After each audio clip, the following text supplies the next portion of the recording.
Nature is like a musical expression,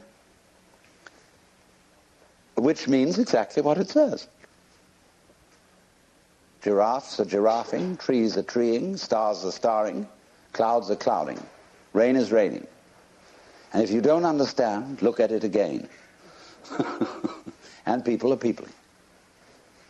We notice that all these suchnesses appear and disappear. They keep changing. They come and they go. But if you get hung up on your particular form, I'll have to alter the language a little bit, because you see, your form makes a duality, whereas you are your form. You're what you're doing. Now, you think, for some strange reason, I must make that go on as long as possible. And therefore you think you have an instinct to survive. And so the only thing anybody can agree about today, so far as the discussion of ethical and moral problems are concerned, is that we ought to survive. And therefore certain forms of conduct have survival value and certain forms don't. But when you say to yourself, you must go on living, you put yourself in a double bind. Because you said to a process which is essentially spontaneous that it must happen. And the basic form of the double bind, which is imposed upon all children, is you are required to do that which will be acceptable only if you do it voluntarily. So when we say to ourselves, you must go on, the reason is, you see, that we are not living in the eternal now, where reality is. We are always thinking that the satisfaction of life will be coming later. There's a good time coming, be it ever so far away, that one far-off divine event to which all creation moves. Don't kid yourself. As the Hindus have taught us, in the course of time, everything gets worse. It eventually falls apart. Comes Kali Yuga and Shiva at the end, and boom. Which is to say, only suckers put hope in the future. You see, I tell you, there are three classes of people in the Western world: the aristocrats, the proletariat, and the bourgeoisie. The aristocrats live on the past because they come of noble family. And they're like potatoes because the best part of them is underground. The proletariat live in the present because they have nothing else. And the poor bourgeoisie live for the future.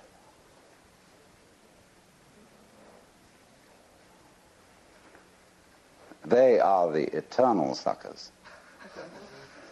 They can always open to a con game. So when they find out that really there isn't much of a future, you're going to die, they transpose the future into a spiritual dimension.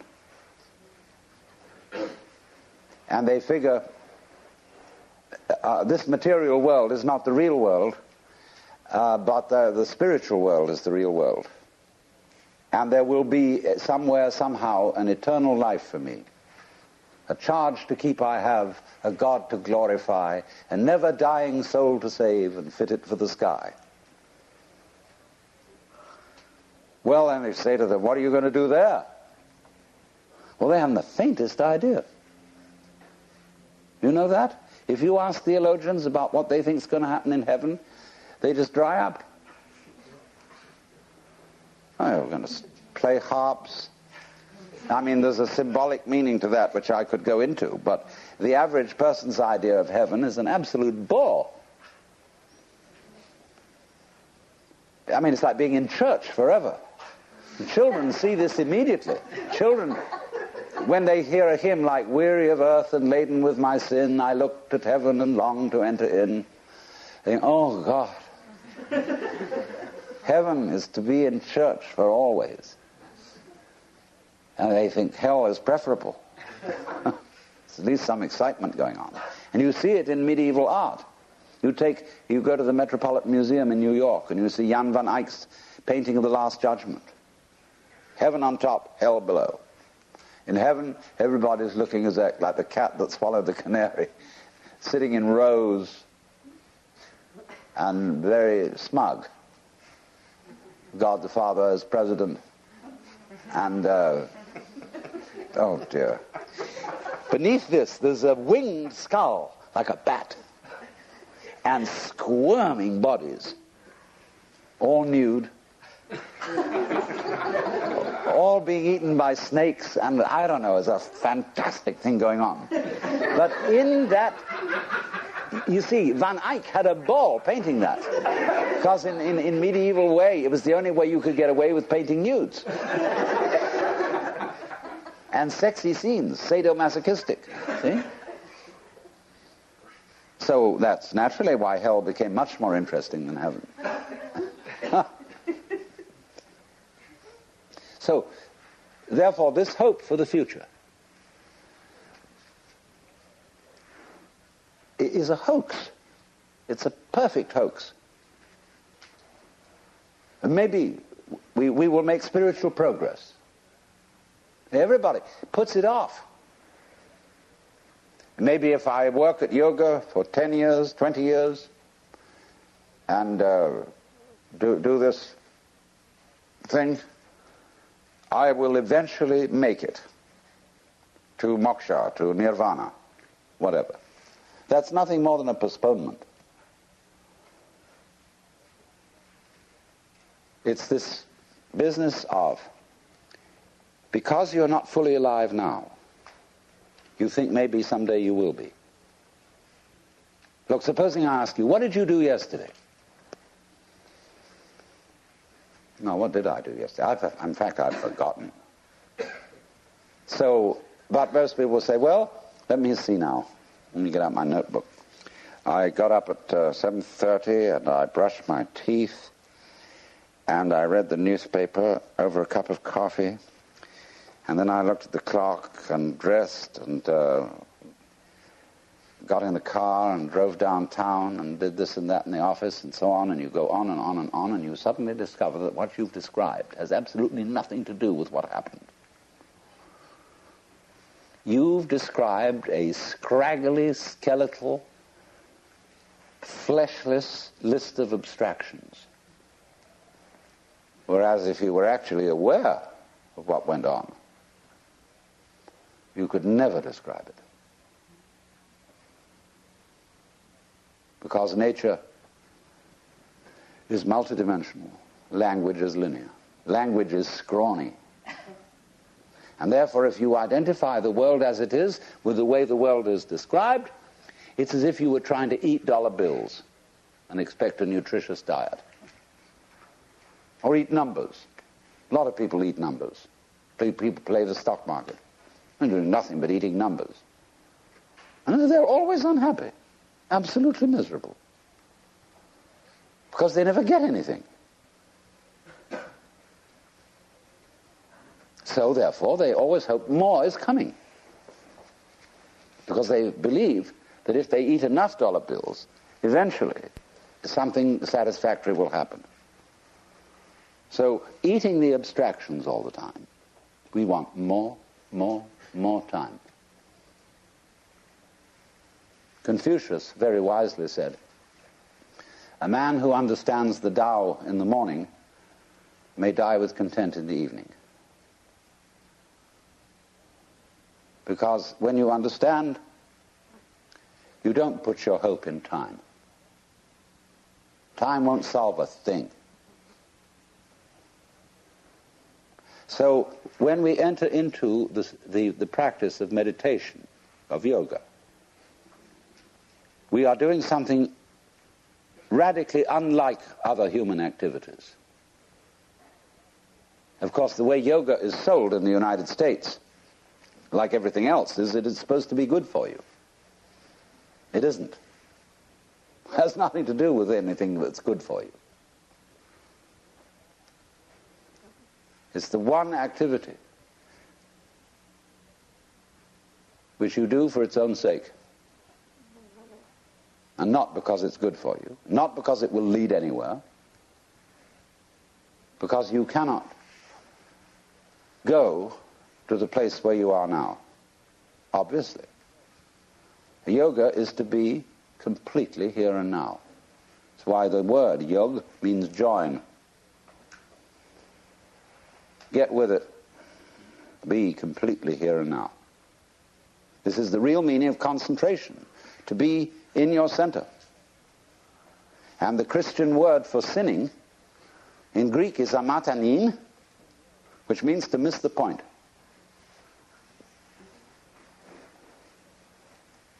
And the point is eternal life, which is here and now. Come to your senses.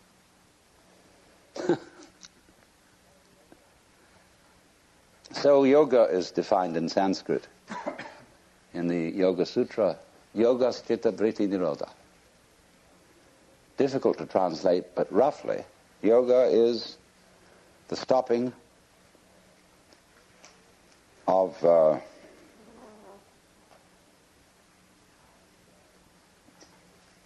vritti is turning, see, like a wheel, and chitta is consciousness.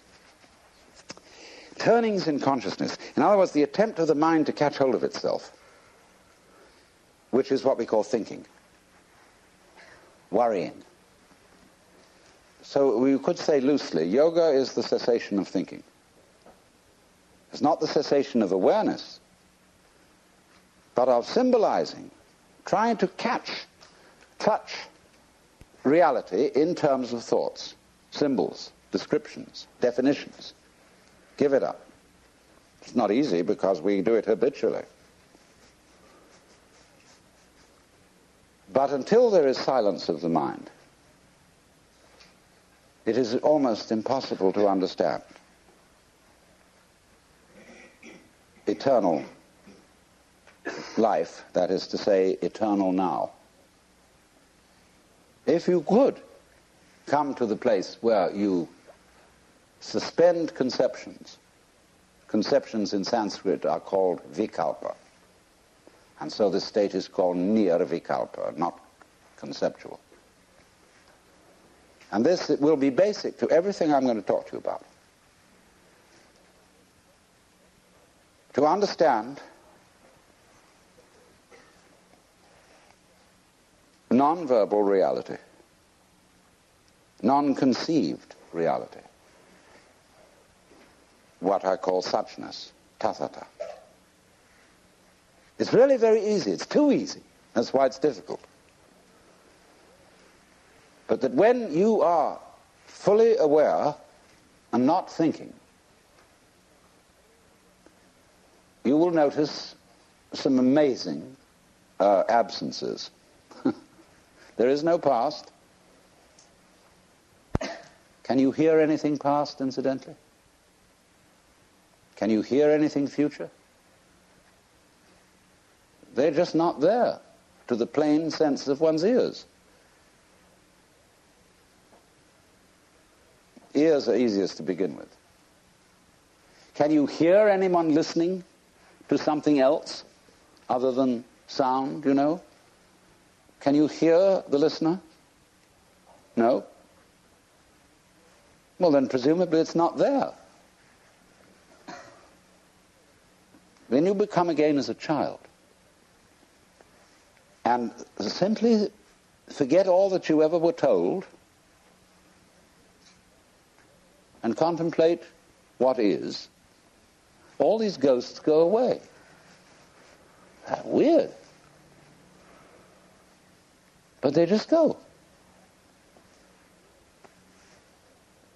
And then you enter into the eternal state. Well, there's no problem. Well, then you go back and you collect your opinions again. You think, well, that won't do. How can I be practical and be in that sort of state? Well, I remember in the Sermon on the Mount that Jesus said a lot of things about this. Consider the lilies of the field, how they grow. They toil not, neither do they spin. And yet Suleiman in all his glory was not clothed like one of these. And if God so clothes the grass of the field, which today is and tomorrow is cast into the oven, shall he not much more clothe you, faithless ones? Wow. So, do not worry about tomorrow, saying, what shall we eat, what shall we drink, or how shall we clothe ourselves? Oh, the rabble seeks after these things. Sufficient to the day is the worry of it. Nobody ever preaches a sermon on that text. Never. I've heard lots of sermons, and never one on that one, because people say, look, that's all very well, because Jesus was the boss's son. And he knew, you see, that he was really in charge of the universe, and he'd nothing to worry about. But we have to be practical. Oh? What do you suppose the gospel was? The good news. Do you know it never got out?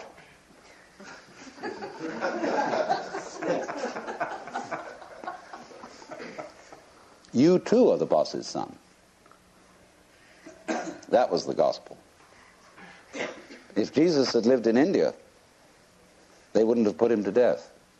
Because everybody in India knows that we're all God in disguise. So if he had said, I and the Father are one, in India they would have said, hooray! You know? Lots of people in India know that perfectly well. But here, that's a no-no. Who the hell do you think you are? You own the place? You keep your position. You're just a creature, a critter. It's in the family system, it's in everything. Because they have their own way of doing it in India, because they have a delayed action on it. When you get to be a certain age, and after you've studied long enough with a certain guru, then, and then only, may you realize this. But until then, it's still a no-no. But if you've put in the time, they finally let you in. Here you have to wait until you're dead.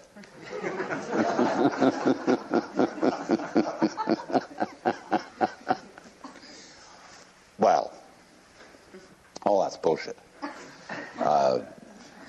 The only place to begin is now. Because here's where we are.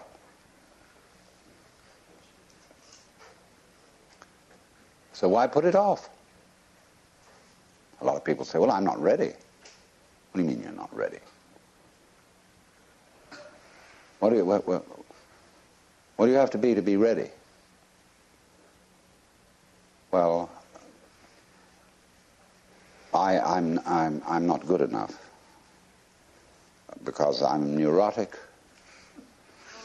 I'm perhaps not old enough, not mature enough for such knowledge. I still am frightened of pain, and of course I'd have to overcome that. I'm still dependent on material things. I have to, eat a lot and drink a lot and sex around and all that kind of thing. And I think that I better get all that under control first. Oh? You mean you've got a case of spiritual pride? You want to be able to congratulate yourself for having gone through the discipline which is rewarded with realization.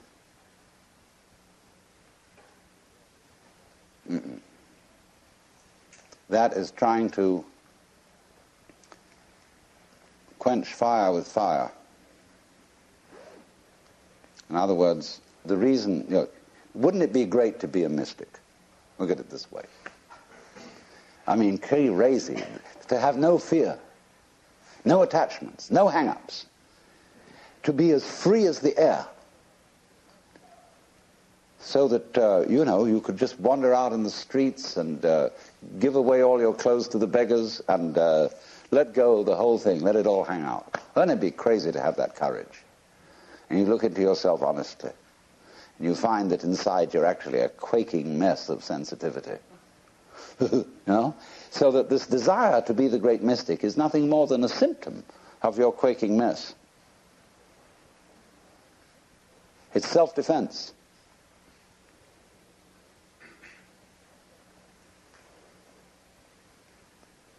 So you think, wow, we'll do that yoga bit, and we'll get real tough. But that only means you're going to be increasingly insensitive.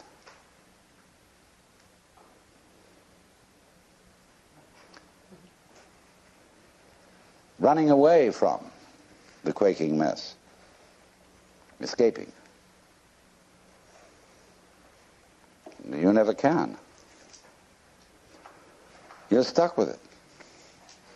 There's nothing you can actually do to transform your own nature into unattached selflessness, because you have a selfish reason for wanting to do it. Well, that's pretty depressing, isn't it? You mean to tell me that the only people who get really enlightened and liberated are those whom the grace of God somehow hits in an arbitrary way, and all you can do is sit around and wait? Well, let's begin with that supposition. Let's suppose there's nothing we can do to change ourselves. Psychotherapy, religion, all this is absolutely in vain. There's nothing you can do about it. It's like trying, as I said, to bite your own teeth or lift yourself up by your own bootstraps. Incidentally, it struck me as funny, a lot of people are using that phrase in the wrong way. They say when something very difficult has to be done, we have to lift ourselves up by our own bootstraps. You can't. It's impossible. That's terribly depressing. You, me and Alan Watts, you'll come here simply to tell us that there's nothing we can do. I mean, here we are all presumably assembled in a cultural milieu, spiritual milieu, psychotherapeutic milieu, where we are supposed to get better. And I tell you, there's nothing you can do about it. Well, I say, give us our money back. Go to somebody else who'll be more encouraging. But,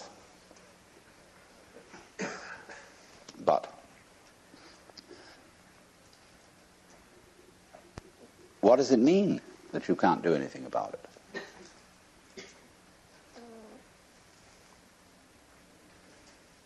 It's singing loud and clear. The reason you can't do anything about it is that you don't exist. That is, as an ego,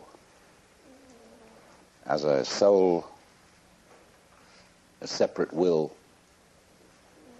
it just isn't there. Well, when you understand that, you're liberated.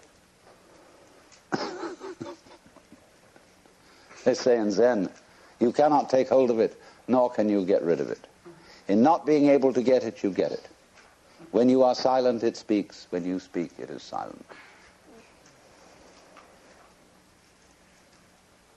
Now, don't misunderstand me. This is not any kind of fatalism. When I say you, as you conceive yourself to be, that is your ego, your image of yourself, isn't there. It doesn't exist. It's an abstraction. It's like 3. Did you ever see 3? Just plain, ordinary 3? No, nobody ever saw it. It's a concept. It's a vikalpa. So in the same way as oneself. There's the happening, the suchness. Yes, sure, you bet. But it's not pushing you around because there's no you to be pushed around. In other words, there's no billiard ball on the end of the cue. There's the cue. It goes this way and goes that way. They call a Buddha a Tathagata, one who comes or goes thus. This way and that way, see? He went that way. So, this illusion of the persecuted ego who is pushed around by fate is altogether disappeared. And so, likewise, the illusion of the ego who pushes fate around has also disappeared. There's a happening. So in this, do you see what has happened? By dying to yourself, by having become completely incompetent and found that you don't exist, you're reborn. You become everything. In the words of Sir Edwin Arnold, foregoing self, the universe grows I.